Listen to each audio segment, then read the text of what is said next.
Welcome to B2B Marketers on a Mission, a podcast for B2B marketers that helps you to question the conventional, think differently, disrupt your industry, and take your marketing to new heights. Each week, we talk to B2B marketing experts who share inspirational stories, discuss their thoughts on trending topics, and provide useful marketing tips and recommendations.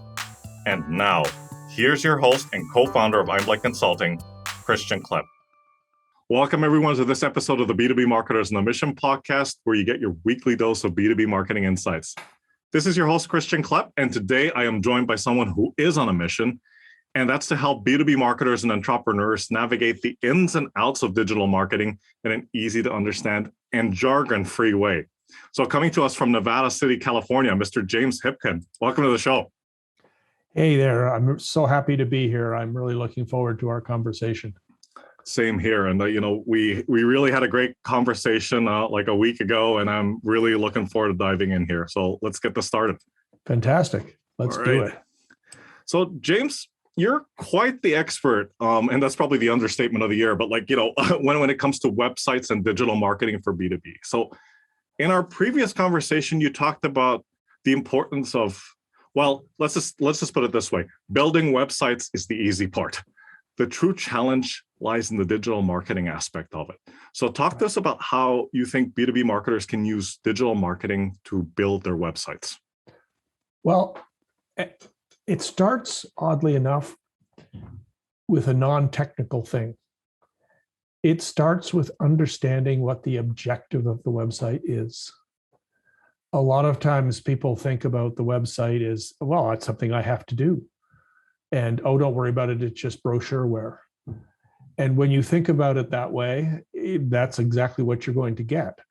But if you do think about the website in terms of what's the business objective of the website, then you've got a plan and you've got something you can map strategy against. You can make decisions around tactics.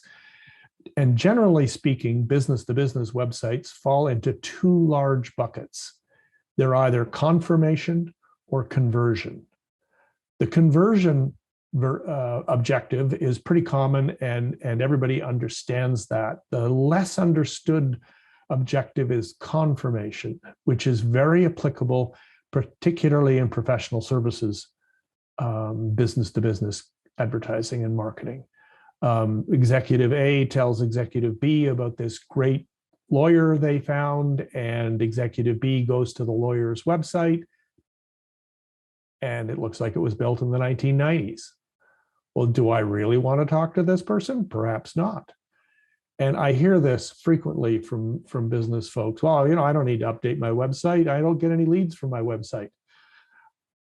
And the thing is, they can't see the null set. They can't see the people who went there based on word of mouth and just didn't bother to call. So understanding the objective of the website is possibly the most important step that you need to make, and it's the one that's often skipped.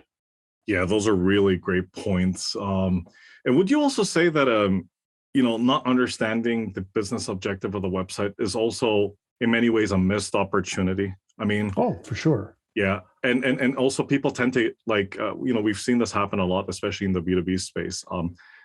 Missed opportunities, and also to your other point about it being some kind of like online brochure per se. More often than not, people get so tempted to just cram so much information into that website that you're just drowning in overwhelm. And that gets to the next really big opportunity relative to this and that's, again, has nothing to do with technology. It's understanding the customer journey, understanding how the website and the rest of your digital marketing can facilitate the customer journey. I use an acronym TTV, and it stands for trust or traffic, trust, and value. Job one is get the right kind of traffic into your marketing funnel. Job two is to build a relationship, to build a trust levels with these customers. And that comes from understanding their journey. The journey is not black and white. It's not this broke, need that, buy. there are steps. They building that mid-funnel area. I've written about this quite a bit on my blog. The mid-funnel area where you're building trust is another missed opportunity I frequently see. They throw everything and sundry onto the homepage of the website and nobody knows what to look at. And they leave. So understanding the customer journey is a key factor to the success of any marketing program. The website becomes the hub within that marketing program.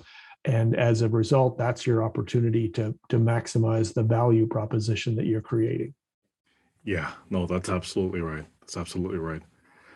You've been in this field for some time, and you've probably seen it all. So just talk to us about some of the common misconceptions and mistakes you've seen B2B marketers make when it comes to digital marketing and what they should do to address these. Right. Really common mistake is what I call inside out marketing. Not B2B necessarily, but this latest little debacle out of Facebook is a great example of inside out marketing. They're talking about themselves. They're talking about what they want to do. Oh yeah, me. Oh yeah, and it's a big mistake, because your prospective customers, your existing customers, are looking for solutions to their problem. If you can convert that inside out language in your digital marketing into outside in marketing, outside in language, then you're going to have much more effective marketing. Is going to work much harder for you. What's the problem that they're trying to solve? Agitate the problem. Put some urgency against it. Tell them about the risks if they don't solve this problem. Then present, we have a solution. And then make it crystal clear what they should do next. And then further down the page, you can get into, overcoming obstacles. You can talk about social proof, the other companies we work with, the testimonials we've received, et cetera, et cetera. But it all starts with, what's the problem that the consumer wants solved, that the business owner wants solved when they reach out to you. And that's a very common thing, a common mistake I see frequently. That's absolutely right. That's absolutely right. And I believe the approach that you were referring to, I think it's called PAS, right? So problem, yes. Agitate, solution, right? Yeah. Problem, agitate, solution. PAS. PAS. Yeah. There you go. Yeah. Absolutely. And I always emphasize the CTA is also very important. Yes. I can't tell you that I'm going to, well, okay, so what am I supposed to do? Right. After I've seen all of this, what do you want me to do? Gobsmacked. It was like, oh, that's a good idea. But exactly. I see this. Yeah, I'm sure. Right. Talk to us about a challenge that you and the team have faced these past couple of months and how you managed to solve it. I don't know that we've solved it, but I can certainly talk about it. Sure. And we're doing it right now. Mm-hmm. The challenge that we face is, we build large websites for corporations. We know what we're doing. 6-figure budgets are not uncommon. We also have a product where we're providing websites for businesses who are at 6 figures and trying to get to 7 figures. And that's a very different market from the multi-7-figure business that we do the custom work for. But that's such a noisy market. And I think a lot of B2B marketers face this same problem. It's how do you get your message through a noisy market? If you're in a business group on Facebook and you innocently post that you think you want to build a new website, within 10 minutes, 200 people have commented on it saying, I can do it for you for $500. Yeah. And given the crap that I see out there, no, they can't. But how do you break through all that noise? You've got Wix out there buying Super Bowl ads and telling them, oh my God, this is the fashion model telling them, oh, this is so easy. I hear from my customers, the fashion model lied to me. It's not that easy. And I don't want to be a webmaster, right? I need this, but I don't want to have to figure out how to do this. But I don't have $80,000 to spend on a website. So how do you break through that noise? And I'm using being an expert guest on podcasts as a way to break through that noise. It's kind of, I was in one of our customers is an angel investment group, Sacramento Angels, and we built their new website, and they invited me to speak at a 1 Million Cups event yesterday. And I was talking about this, and one of the other investors in this group was saying, most of your business is through word of mouth. How are you going to extend word of mouth? And I'm thinking that podcasting can be an extension of word of mouth. It's the first one I've run across that seems to be a viable way. And for professional services companies who are doing business to business marketing, and again, trying to fight with all this noise, my thinking is that podcasting and being an expert guest on podcast, or actually having your own podcast, might be a very effective way to break through this noise. This comment is going to sound really biased coming from me, the podcaster, but yes, I agree with you. But here's the reason why I agree with you, James. I absolutely agree that being a guest on targeted podcasts, so podcasts that your ideal customer or your target audience listens to, is a good way of helping to increase visibility for your brand in a way that is, and this is really important to your point about the groups, in a way that's not intrusive. It's not intrusive. It's not salesy. It's not in your face, like sign up now. It's you sharing your expertise in a digestible format, right? And getting people to know who you are, trust you, and see that you have this credibility, you have this expertise to back it all up. Right. Right. And particularly in B2B marketing, because at the end of the day, people buy people. Yes. And there's these relationships, and that, okay, this is a real dude, and he seems to know what he's talking about. And the last guy I've literally had a customer call me up, and I said, "Hi, Joe." And there was silence, and I could hear shuffling around. And then he came back on. I said, "Joe, what happened? Where'd you go?" And he said, "I had to sit down. You're the first web developer I've ever called who answered their phone."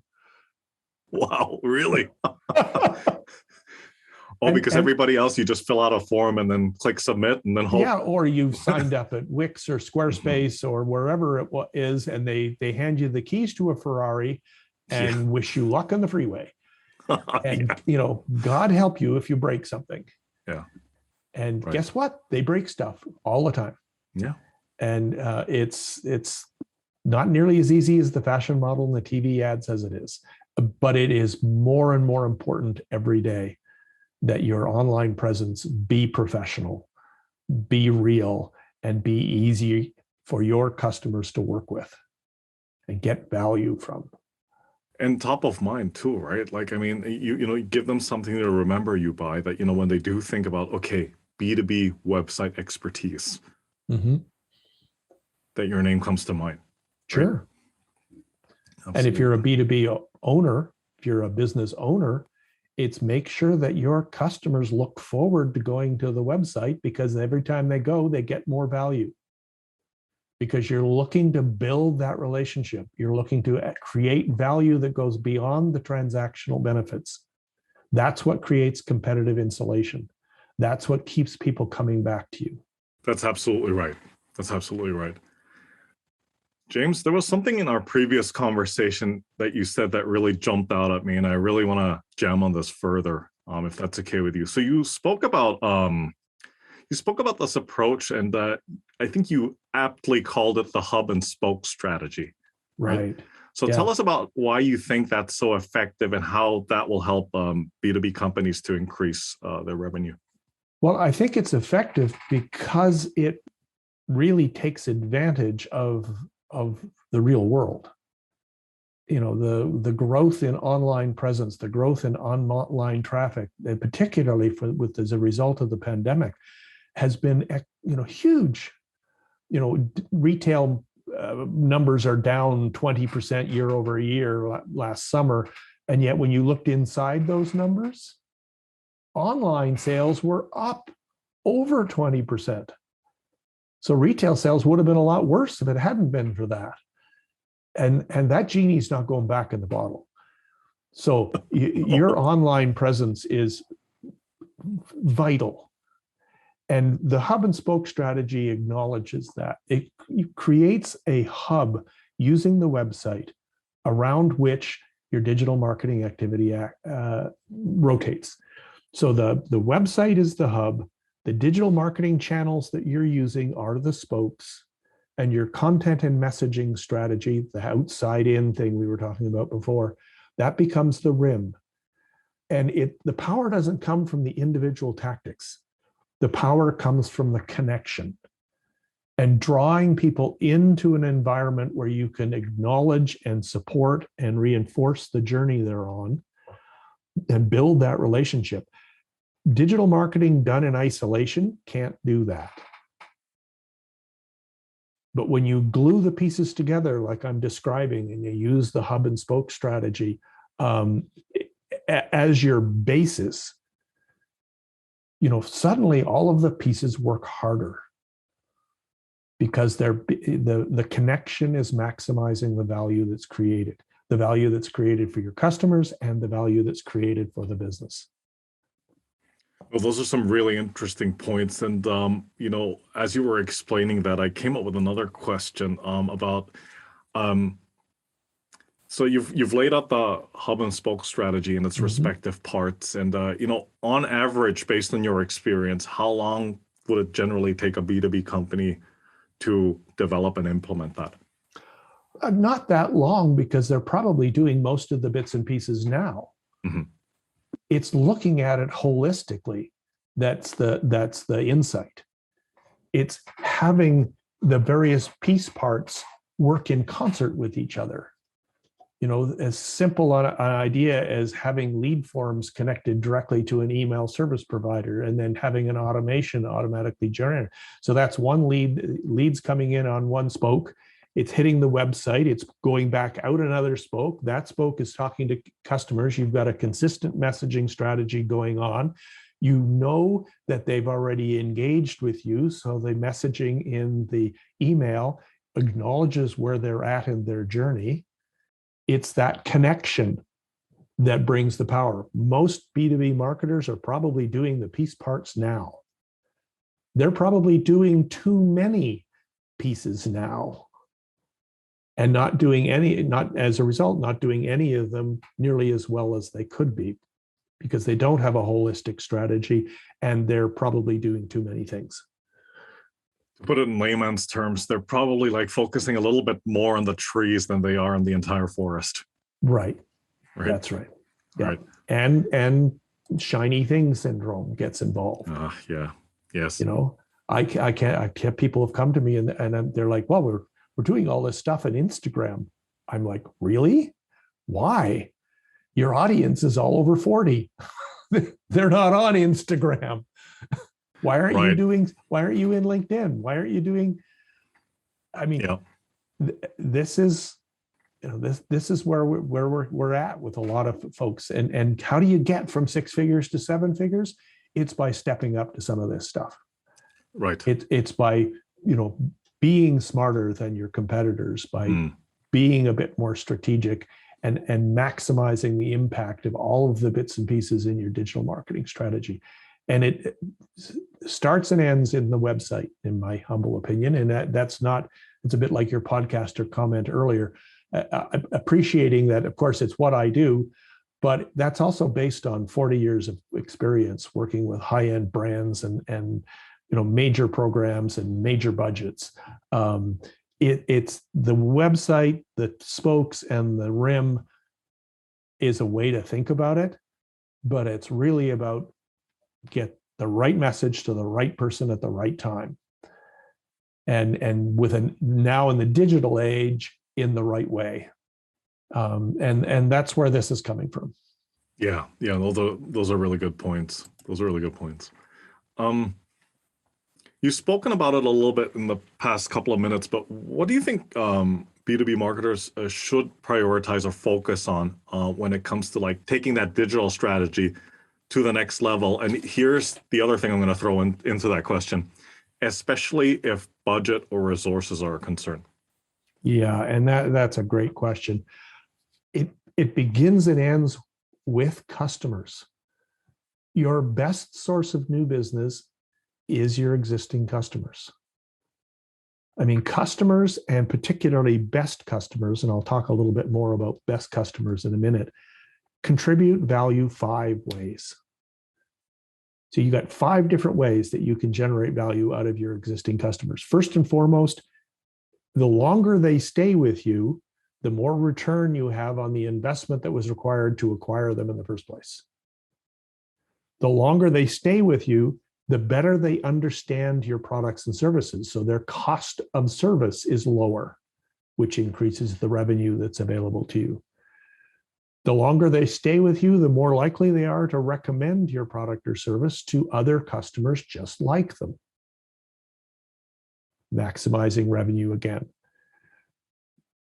They understand your value proposition. You don't have to bribe them to buy again. And notice I used the word bribe. I mean, you still, one of the relationship marketing principles is good customers expect to be rewarded. Different between being rewarded and being bribed. Being rewarded is value add. Being bribed is, oh, we can do it for that price. And good customers don't need that. They recognize your value proposition. And then finally, loyal customers are much more likely to advocate for you. They're going to recommend to people just like them that you ought to do business with these people. Which gets back to the website objective thing we talked about before, is when that happens, make sure your value proposition and how you solve problems is clear on the website. Because guess what? In this digital age, that's where people are going to go. Yeah, no, that's absolutely right. And those are some really great points. And, going back to what you said, if that's not clear in this digital day and age, and they're on your website and they don't get what you do, guess what? They're going to move on to the next one. Yeah, the average website visitor has an attention span. A goldfish has a longer attention span than the average website visitor. Isn't that scary? It kind of is, isn't it? Like you need to do. You've got a maximum 6 seconds. Yeah. To get folks, and some of those seconds are used up by page load. Yes. So if your website is on a clunky server and it wasn't very well built, and you're using up 3 of those seconds just to load the page, I mean, why start so far behind? Yeah, absolutely. Absolutely. Speaking of which, that was a beautiful segue into the next question, because what do you believe is currently the biggest challenge that B2B digital marketing is facing right now? I think it's the same answer as we were talking about before. It's the noise. It's people with the proliferation of social media and the proliferation of digital channels and all of the different choices and all of the things that are distracting people, the attention span thing that we're talking about. That's a huge challenge for a marketer today. And it's a challenge that really didn't exist to the same degree, 10 years ago. How do you break through the noise and get your message, get the right message to the right person at the right time? Nobody's going to argue with that. That's a hackneyed old axiom that everybody will nod their head over. You're nodding your head right now. I am indeed. I am. Yeah. But the reality is it's a really noisy space out there. And how do you break through that noise? That's the key challenge that business-to-business marketers are facing right now, particularly with more expensive products, with more complex product, where you need to work with somebody as they're going through their decision-making process Yeah. And it's having that plan to nurture the relationship, understanding that you're not going to, you need to build some trust before the actual sale. And thus my comments to your earlier question about where's your best source is your current customers, because at least some of that work's already done. So use Absolutely. digital marketing to draw them back in, to remind them, even if all they do is see the subject line and preview text on your emails, it's still keeping your name and your solution top of mind. Absolutely. And it's people miss out on that. Well, nobody opens the emails. Yeah. It's a missed opportunity. It certainly is. And, it reminds me of, something that we've all read somewhere online, whether it's in a report put together by McKinsey or Gartner or what have you. Not every B2B industry, but many of them will have multiple stakeholders who are responsible for the decision-making and the buying process. Mm-hmm. They will all conduct independent research more often than not, even before they contact the vendor. Yeah. Right. Oh, yeah. So what are they going to find if they look you up? Yep. Right. How are you going to differentiate yourself?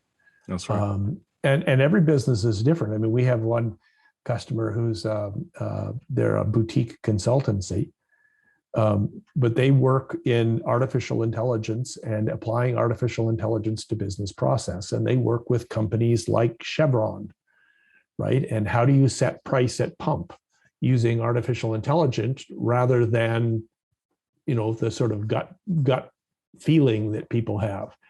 The CEO of this company, and this is a guy I've worked with for probably 15 years. I think we've rebuilt his website 4 or 5 times. It's, his perspective is, he says, this is like the book Moneyball. We're using data to make decisions that were historically subjective. And the return, I've seen the numbers. I can't get into the numbers, but I've seen the numbers. The ROI that they're generating out of this investment is in multi-7 figures. And wow, but how do you get past the gatekeepers? That's another common solution for business to business websites. And you just brought it up. How do you get past? And his whole website strategy is around, I have to get past gatekeepers. That's the job of the website. And he was very clear on what his objective was. And as a result, he has a very effective website. Exactly. Because, and again, this goes back to what you were saying earlier on in the conversation. They understand who it is they need to reach out to and why. Yep. And where they are in their journey. Correct. Yep. Correct. Yep. As opposed to shooting in the fog, right? Right. He says if he can sit down one-on-one with the CEO of a major corporation and the chief technology officer and the chief, the chief marketing officer, once he gets in the room with those people, 8 times out of 10, they'll buy their services. The purpose of the website is to get him in that room. Kind of sounds like it's achieved that objective, right? Mm-hmm. Yeah. Fantastic. These next 2 questions are an opportunity for you to get up on your soapbox. But Okay. what's a status quo or a commonly held belief in your area of expertise that you passionately disagree with, and why? We touched on it already. Yeah. There's a commonly held belief. I hear it frequently. Oh, email marketing, it's old. It's no longer, I don't need to be thinking about that anymore. I think that's a huge mistake. It's a big mistake. It's one of the least expensive digital media channels you've got. It gives you the opportunity to build value with existing customers more effectively than anything else. We talked about the 5 ways that existing customers can build value, but it doesn't happen by accident. And email marketing is a very cost-effective way to achieve that. I wish people would be paying more attention to it and doing it more effectively. And one of the ways that they miss when they're doing email marketing is they think it's a sales channel. It's not a sales channel. It's a chance to build relationship and to build trust. And you do that by creating incremental value that goes beyond the functional and transactional benefits of your product and service. And email marketing is a great way to do that. It's a missed opportunity, in my opinion. Yeah, no, I totally agree with that. And, it's just as you said, it's about building relationship and trust. It's not an opportunity to pitch customers like, hey, this is our new product. Right. It's like, right. Yeah, and there are still opportunities. I mean, to build, a good, smart email marketing. Yeah. If you do an article in your email and you open the opening paragraph and then there's a read more link, and the article is about a particular problem that is becoming a more important problem in your business sector, and somebody clicks on that link, they're sending you a big giant message. They're sending you, okay, I'm no longer on the periphery here. I'm doing some consideration and some prospecting here. Okay, what are you doing about that? Do you have an automation in place in your email email platform that sends them a message? And that message could be a bit more sales oriented, because they've told you about what they're doing by virtue of clicking on that link. They've told you what they're interested in. Answer that question. And they've indicated that they're ready to move on to the next step. Exactly. Right. Exactly. Yeah. And that's, you can do all of that very easily and very cost effectively using an email service provider. That it can be as simple as MailChimp or ActiveCampaign or one of the standalones, or it can be more sophisticated like HubSpot or Marketo or Pardot, or there's any number of solutions out there, but they're all much more effective if they're executing against a strategy. That's right. And you touched on it before, the conflict between sales and marketing. I'm sure that never happens in any B2B company. Of course not. All hearsay. Yeah. No, that's fantastic. And just to wrap up the conversation, James, like if you were to give those B2B digital marketers advice out there, what's one thing you think they should start and one thing you think they should stop doing? They should start journey mapping. They should start putting a bunch of energy, and this is where sales and marketing can really cooperate with each other. Map that journey, understand that journey, let the customer's journey drive the marketing and sales decisions, not the opinion of the sales manager or not the opinion of the chief marketing officer. Let the customer journey drive those decisions. That's something that they should absolutely start doing if they're not already doing it. And if they are already doing it, go back and do it better. And the thing they should stop doing is they should stop selling features. Stop talking about themselves. Use their features and attributes as reasons to believe, not as the primary message. The primary message is, we can solve your problem. We can solve your problem. And that's a practical and logical message. And that can also be an emotional message. The famous positioning statement from Federal Express that revolutionized the overnight shipping category, when it absolutely positively has to be there overnight. That's exactly right. It. Yeah. They were competing with behemoths in the shipping world, and they came out of nowhere and just left them all in their dust by speaking to how do I solve this problem? They didn't talk about their hub and spoke system. They didn't talk about the number of airplanes they had. They didn't talk about how big their warehouses were. They said, when it absolutely positively has to be there overnight. So The thing they should stop, B2B marketers have to really be good about stopping, is stop talking about your features. Yeah. And if I may throw in one more thing, they should stop talking about their proprietary technology. Yeah. Yeah. Yeah. Yeah. Talk about that with your investors, but don't Yes. That's not a marketing strategy. That's right. That's right. No, James, thank you so much. I mean, this conversation has been super informative, insightful, very thought-provoking, and you gave us also very actionable tips. So please do us the honor of introducing yourself to the audience and let folks out there know how they can get in touch with you. Okay, so I'm James Hipkin. I am the founder and CEO of a company called Red 8 Interactive. Our B2B website service is called Innately, INN8LY. You can find out about that at innately.com.